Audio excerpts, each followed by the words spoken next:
Aside from being a leading provider of services from collection to disposal in the US and Canada, Waste Management recycles and generates energy as part of their efforts to manage and reduce waste. Hop in and collect some information on this less glamorous but highly important business. Don't be squeamish. This route will span the details on the company's operations and environmental compliance obligations, as well as several stops to outline how natural gas and labor costs are integral issues. No need to get your hands dirty, so let's go. The company operates subsidiaries that provide collection, transfer, disposal, recycling, and resource recovery services across defined geographic areas.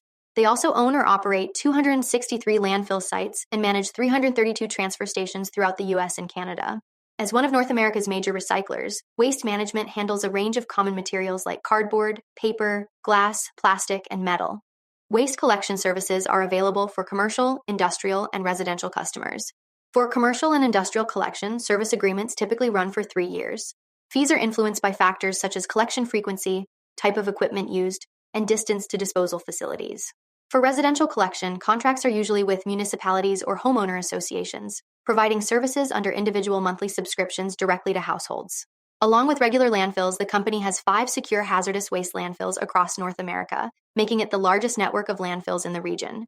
They adhere to federal, state, provincial, and local regulations during landfill design, construction, operation, and closure. And since the capital requirements for developing and operating a landfill make it challenging for companies to own them, third-party haulers tend to use their landfills for waste disposal. Landfills that the company owns or operates provide higher consolidated margins and stronger operating cash flows compared to if Waste Management used third-party facilities. The hazardous waste landfills have obtained required permits and must adhere to specialized operating standards. They only accept hazardous waste in a stable, solid form that meets regulatory requirements. The company also operates a hazardous waste facility where treated hazardous waste is isolated by injecting it into deep wells far below the base of fresh water. The collection and disposal businesses include 21 third-party power generating facilities, 14 third-party renewable natural gas facilities, and 2 third-party projects delivering landfill gas to industrial customers as a direct substitute for fossil fuels. They receive royalties from each facility, which contributes to their net operating revenue generated through the sale of RNG, RECs, and related environmental attributes. The company owns or operates over 300 transfer stations in North America. These transfer stations are crucial for waste haulers, especially those who collect waste far from disposal facilities. The company charges fees based on various factors such as the type of waste, volume and weight of waste deposited at the station, and market rates for disposal costs. Using their own transfer stations helps the company manage waste disposal costs more efficiently by allowing them to retain fees they would otherwise pay to third parties. They operate these stations through lease agreements or contracts, while owning the permits required for operation and closure. The company offers various waste management services through its subsidiaries, such as Strategic Business Solutions, WMSBS, which provides streamlined service to customers with locations across the US and Canada.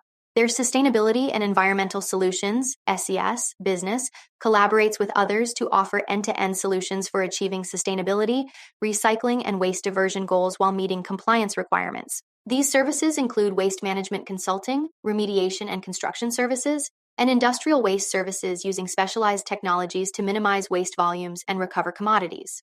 The company's extensive network of technology-enabled infrastructure allows them to help customers reduce waste generation, identify recycling opportunities, and determine efficient means for waste collection and disposal, ultimately supporting their circularity and decarbonization goals. The recycling processing and sales segment of the company involves the collection, processing, and resale or other disposition of recyclable materials from residential, commercial, and industrial customers. As North America's leading recycler of post-consumer materials, they not only collect but also sell recyclable materials to manufacturers within the North American market. And since the demand for recycled materials is growing due to minimum recycled content mandates and companies' sustainability targets, Waste Management could be moving into an even more advantageous position. To expand the availability of recycled materials, the company invests in infrastructure, increases access to recycling services, and educates customers through their Recycle Right program. They were the first major solid waste company to focus on residential single-stream recycling, which has increased recycling volumes significantly. The segment includes materials processing, recycling commodities, and recycling brokerage services. This is all made possible by the 102 recycling facilities the company operates across the US and Canada, with 44 being single-stream, where recyclable commodities like cardboard, paper, glass, metals, plastics, construction, and demolition materials are recovered for resale or redirected for other purposes. They also provide recycling brokerage services to manage the marketing of recyclable materials for third parties. Waste management's pricing model considers factors such as commodity prices for recycled materials, market conditions, transportation costs, and the price they receive for sales of processed goods. Changes in commodity prices significantly affect the pricing to their suppliers, resulting in so-called rebates that are recorded either as operating expenses or a reduction in operating revenues within their financial statements. The company's WM Renewable Energy business develops, operates, and promotes projects for the beneficial use of landfill gas. Landfill gas is a renewable energy source. It is produced naturally as waste decomposes in landfills. The company has almost 100 landfill gas beneficial use projects, with revenues generated through the sale of RNG, RENs, electricity, and related environmental attributes. WM Renewable Energy operates and maintains third-party landfill gas use projects for service revenue. They convert landfill gas into renewable energy sources like RNG, electricity, capacity, heat, and steam, while generating RINs under the Renewable Fuel Standard program and other credits associated with RNG usage. These credits are sold to counterparties obligated under regulatory programs. In addition to their main operating segments, the company also provides other services through its corporate and other division. This includes activities from their corporate office, such as costs associated with their long-term incentive program, expanded service offerings and solutions, and closed sites. Within this division, they have several third-party power generating facilities that convert landfill gas into fuel for electricity generators, as well as projects that deliver landfill gas to industrial customers and natural gas suppliers. They also invest in businesses and technologies that offer supplementary services to their current operations, such as waste collection, processing, recycling, and the development of waste processing facilities. In general, waste management operates against competition from various sources such as large national waste management companies, counties, municipalities, regional and local companies, and specialists in certain areas of waste management. Their operating costs, disposal costs, and collection fees differ based on geographic locations, waste type, treatment requirements, frequency of collections, distance to final disposal sites, availability of airspace, labor costs, and equipment offerings. Waste management competes based on pricing, service quality, and breadth of service offerings. As sustainability becomes more important, they are promoting comprehensive services beyond their core business in order to meet customers' needs. Like any company involved with waste, operations are undertaken according to federal, state, provincial, and local environmental protection laws and regulations in the U.S. and Canada. This includes monitoring compliance with these laws and potential enforcement actions or penalties for violations. The company's business primarily involves managing solid waste and recyclables in an environmentally sound manner, resulting in significant capital expenditures related to environmental protection measures. Obtaining and maintaining required permits can be a lengthy and costly process, subject to renewal, modification, suspension, or revocation. Compliance with current and future regulatory requirements may require additional capital and operating expenditures, but is generally beneficial for the company's operations and risk reduction. As a benefit, the difficulty of compliance can work to raise barriers to entry for potential and existing competition, especially since certain laws take into account an applicant or permit holder's compliance history. The primary U.S. federal statutes affecting the company's business include the Resource Conservation and Recovery Act of 1976, RCRA, the Comprehensive Environmental Response, Compensation and Liability Act of 1980, CERCLA, the Federal Water Pollution Control Act of 1972, Clean Water Act, the Clean Air Act of 1970, and the Occupational Safety and Health Act of 1970. These laws regulate the handling, disposal, and emissions of hazardous and non-hazardous waste, as well as establish guidelines for maintaining workplace safety and minimizing environmental pollution. The company is subject to compliance costs, permits, and potential liability under these regulations based on its operations involving landfill sites, hazardous substance disposal, and other waste management activities.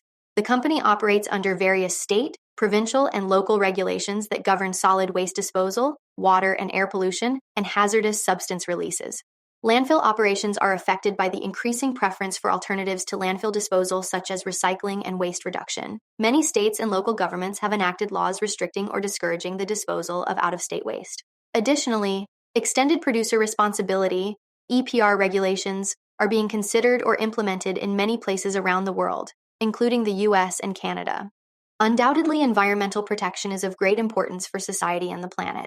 Though if we look at regulatory compliance strictly through a business lens, it also makes sense. mainly because companies like Waste Management depend heavily on their reputation for the value of their brands, which have been built through years of service revolving around reliability and social environmental responsibility. Meaning, the WM name serves as a strong sales and marketing tool that holds plenty of investment and protection behind it.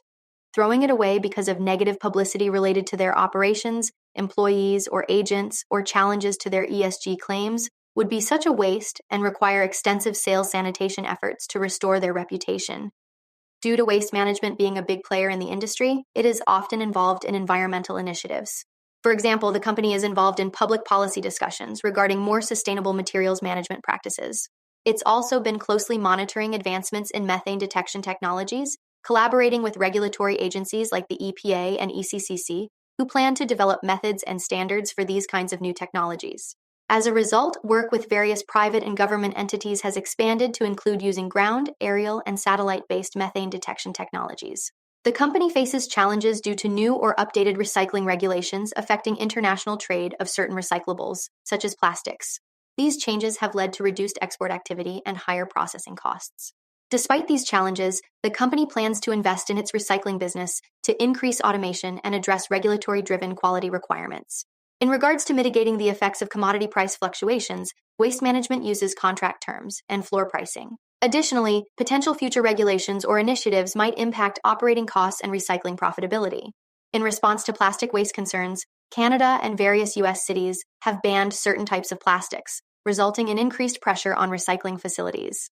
To support sustainable recycling programs, the company invests in end markets and focuses on environmental sustainability goals for product procurement. Now, because of credits for renewable natural gas (RNG) production facilities, there are plans to accelerate investments in the WM renewable energy segment that focuses on capturing methane from landfills and converting it into RNG and electricity. The EPA's implementation of the RFS Renewable Fuel Standard Program promotes the production and use of renewable transportation fuels like RNG produced by landfill biogas. However, changes in the RFS market or future rule changes could impact financial performance.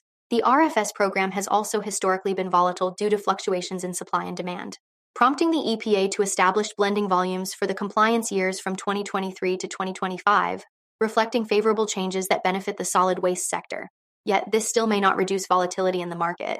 That's why Waste Management's strategy is also informed by increased adoption of state clean fuel standard programs, utility policies, and voluntary market demand for RNG. Additionally, clean fuel standard programs establish annual carbon intensity benchmarks for transportation fuels that decrease over time, operating similarly to the RFS program, but with potential fluctuations in credit pricing. The company advocates for existing programs to adopt measures promoting stability in credit pricing and is working closely with stakeholders to encourage voluntary market demand for RNG procurement programs and sustainability protocols. On a related note, Waste Management has made significant investments in a large fleet of natural gas trucks, but this makes them partially dependent on the availability of natural gas and fueling infrastructure. They have constructed and operate natural gas fueling stations to power their fleet, but fluctuations in the price and supply of natural gas could increase their operating expenses. Moreover, there is increasing pressure to reduce fossil fuel use in the heavy-duty truck industry, with some regulatory bodies pursuing requirements for using alternative engine technology like electric-powered vehicles instead of natural gas or diesel vehicles. This may result in a shift away from tax incentives and grants for natural gas trucks and renewable natural gas infrastructure. The company anticipates that they could redirect future planned capital investments to electric-powered vehicles when they become economically and operationally viable. But such a transition could negatively impact their investments in landfill gas-to-energy facilities. Other cost increases to consider come from potential increases in labor costs due to union organizing, changes in labor regulations, or higher minimum wages. Unions have been actively attempting to organize employees, leading to potential increases in wage and benefits costs. If collective bargaining agreements are not negotiated satisfactorily, this could result in increased operating expenses and lower net income due to work stoppages like strikes. Likewise, many hourly personnel are paid minimum wages related to federal and state rates, meaning any increases or new legislation can lead to a significant increase in labor costs. For more on Waste Management and other companies, please follow Ascencore. Thanks for watching and have a nice day.